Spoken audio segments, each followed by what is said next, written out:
Our guest today, Her Excellency Mrs. Oludolapo Osinbajo, the wife of Vice President of the Federal Republic of Nigeria. Thank you so much for joining us, ma'am. Now, there's so much to talk about and wish we had all the time in the world to talk. But can we focus on some of the work that you're doing that may not be so publicized, but it's changing lives? I know about the work with the boys under the bridge and the street boys, but what else is Her Excellency up to? I love to teach the Word of God, and I imagined being in this position, I might not be able to do that anymore. And that was a great source of anxiety for me, because I didn't want to become less fruitful than I had been because of what God has done.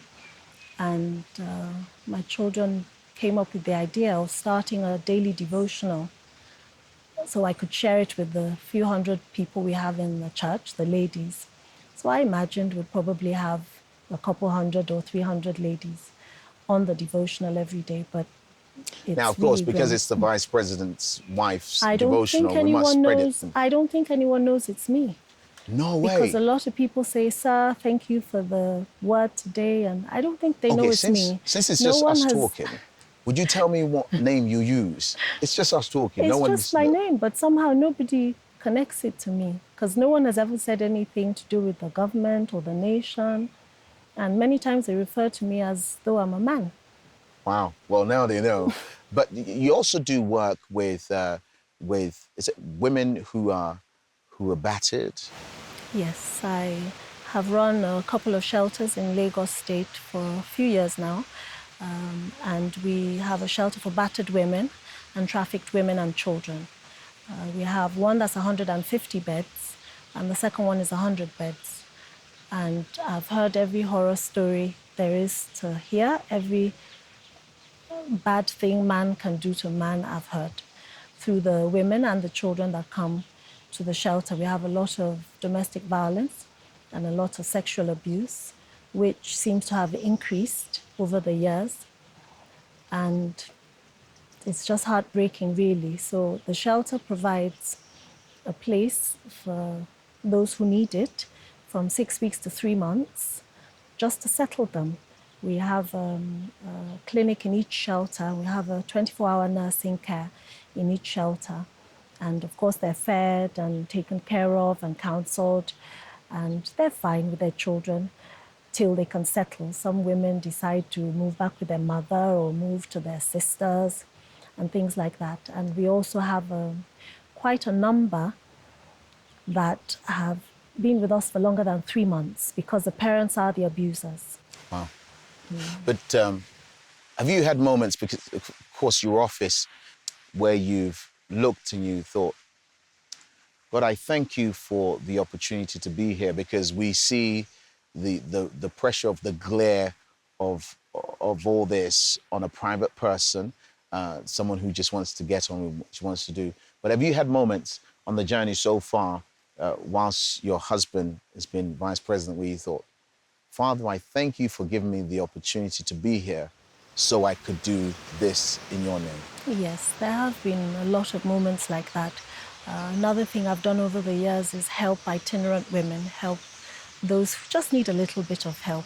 I think I've come to realize that by giving them skills that they can translate into money quickly. Not a lot of people can wait for 3 years to earn a degree, or even for 1 year to learn more standardized trade.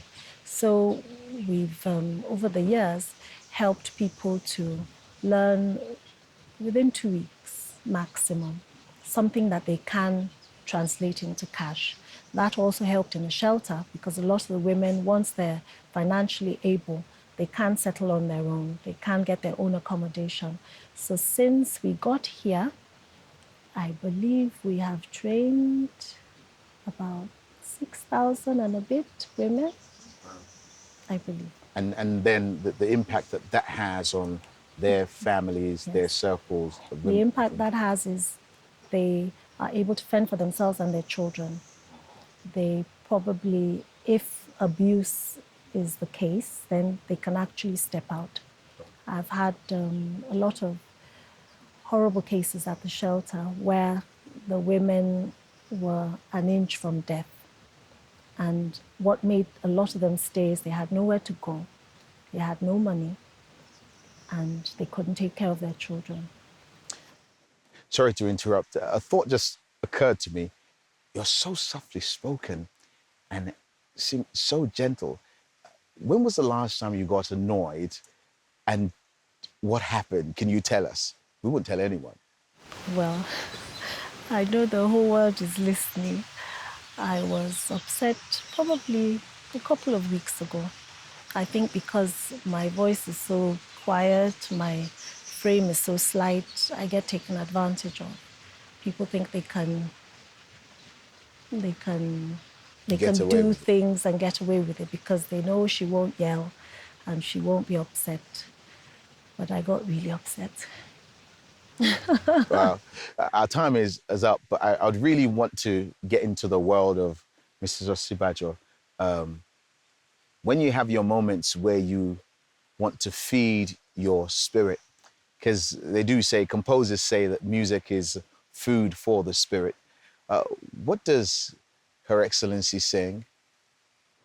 It depends on what day of the week it is and what's going Okay, on. on this day, what have you been singing? On this day, just as I am without one plea, but that thy blood was shed for me, and that thou bidst me come to thee, O Lamb of God, I come, I come.